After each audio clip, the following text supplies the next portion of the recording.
श्री स्वामी समर्थ. जय जय स्वामी समर्थ.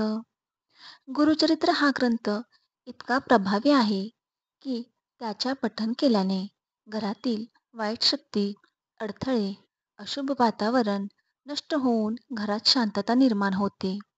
या ग्रंथातील अध्यायामुळे घरात सात्विक, मंगल आणि सुखद वातावरण तयार होते. हा ग्रंथ श्रद्धेने वाचल्यास नोकरी, व्यवसाय, पैशाची समस्या, कौटुंबिक तणाव यासारख्या अडचणी कमी होतात.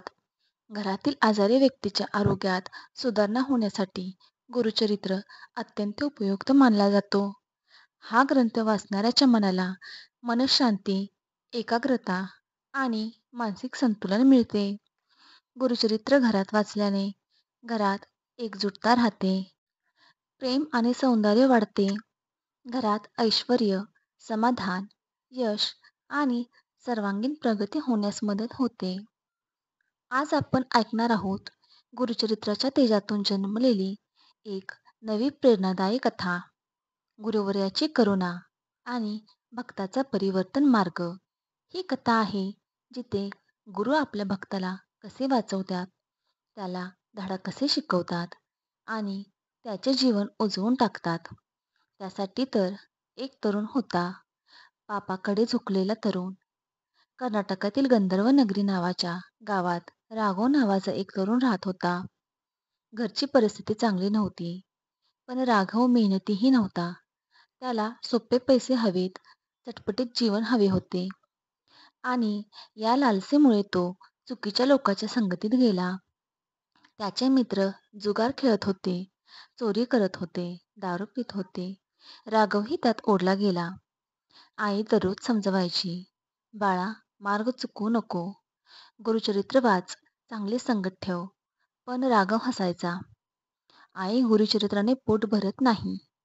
एके दिवशी त्याचे सर्व चुकीचे धंदे गावकऱ्यांना समजले. लोकांनी त्याला हाकलून दिले. राघवचे आयुष्य पूर्ण उद्ध्वस्त झाले. परंतु आईची करुणा आणि गुरुचरित्राचा प्रसाद कसा मिळाला हे आता आपण बघू. राघव घरी आला तर आई आजारी पडलेली. ती म्हणाली, "बाळा, माझ्याकडे फार वेळ उरला नसेल. माझी एक शेवटची इच्छा आहे. गुरुचरित्राचे 7 दिवस पारायण कर." राघव मनात अनिच्छा असूनही मान्य करतो, कारण आईची अवस्था गंभीर होती. पहिल्या दिवशी वातावरण शांत झाले. राघवच्या मनात एक अज्ञात स्थिरता येऊ लागली. दुसऱ्या दिवशी त्याच्या वाचनात शरणागताच्या रक्षणासाठी गुरु येतात हा उपदेश आला. तिसऱ्या दिवशी राघव झोपला तेव्हा एक साधू स्वप्नात दिसले. ते म्हणाले, "बाळा, पापाच्या वाटेने तुला शांती मिळणार नाही. सत्याने चाल, मी तुझ्या सोबत आहे." राघव घाबरून उठला. तो पहिल्यांदा गंभीर झाला. चौथ्या दिवशी आणि 5व्या दिवशी त्याच्या मनात अपराधीपणा वाटू लागला. तो पूर्वी ज्या लोकांना त्रास दिला होता त्यांची क्षमा मागण्याचा विचार त्याच्या मनात येऊ लागला. 7वा दिवस प्रातःकाल आईचा श्वास कधीही थांबेल अशी अवस्था होती. राघव रडत होता, "गुरुदेव, माझे सर्व पाप माझ्यावर द्या, पण माझ्या आईला वाचवा." तेवढ्यात घराबाहेरून भजनाचा नाद ऐकू येतो. एक तेजस्वी साधू दारात उभा होता. गुरुवर्य नरसिंह सरस्वतीचा दूध त्यांनी घरात पाऊल टाकताच वातावरण शांत झालं. ते म्हणाले, "मातेची सेवा म्हणजे सर्वश्रेष्ठ धर्म. तुझ्या अंतर्मनातील बदल पाहून गुरु प्रसन्न झाले आहेत." साधूंनी आईच्या कपाळावर हात ठेवला. क्षणात तिचा श्वास नियंत्रित झाला. डोळे उघडले. अचानक त्या साधूचं रूप प्रकाशमय होत गेलं आणि ते अदृश्य झाले. राघवला कळलं की हे साधू साधे नव्हते. तो गुरूंचाच कृपा आशीर्वाद होता. राघवचे संपूर्ण परिवर्तन व्हायला सुरुवात झाले. आई बरी झाल्यावर राघवने आपल्या जुन्या व सर्व वाईट सवयी सोडल्या. ज्या लोकांना त्याने दुखावले होते त्यांच्या घरी जाऊन माफी मागितली. गावातील लोक त्याचे बदललेले रूप पाहून थक्क झाले.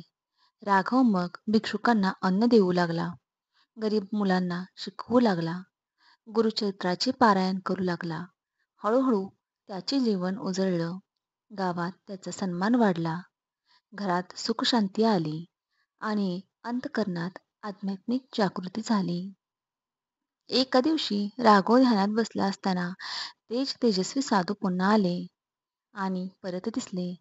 ते म्हणाले, "हे बाळा, जो गुरुचरित्राचा आधार घेतो, तो सद्व्रताने चालतो. जो आई-वडिलांचा आदर करतो, त्याच्या जीवनात मी सदैव सोबत असतो.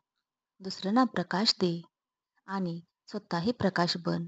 हे सांगून ते अदृश्य झाले. राघव आनंदाश्रूने नतमस्तक झाला. तर बघा मित्रांनो, ही कथा होती एका पापी तरुणाच्या परिवर्तनाची. गुरुकृपेमुळे जीवन उजळून निघालेली. तर गुरुचरित्र वाचल्याने काय काय फायदे होतात हे आपण बघितले आहे. म्हणून श्रद्धेने वाचल्यास आपल्या भरपूर अडचणी, समस्या ह्या गुरुचरित्राच्या पठणाने दूर होत असतात. आरोग्यात सुधारणा होते. कष्ट, संकटे, अडचणी दूर होतात. घरात सकारात्मक ऊर्जा वाढते. घरातील नकारात्मकता दूर होते. शांती आणि मानसिक स्थैर्य मिळते. गुरुचरित्र वाचल्याने घरातील कुटुंबातील मतभेद कमी होतात. शुभ फळ आणि समृद्धी मिळते. पितृदोष, कुटुंबातील जुन्या अडचणी दूर होतात. वैवाहिक समस्या सुटतात. घरात सुख समृद्धी लाभते.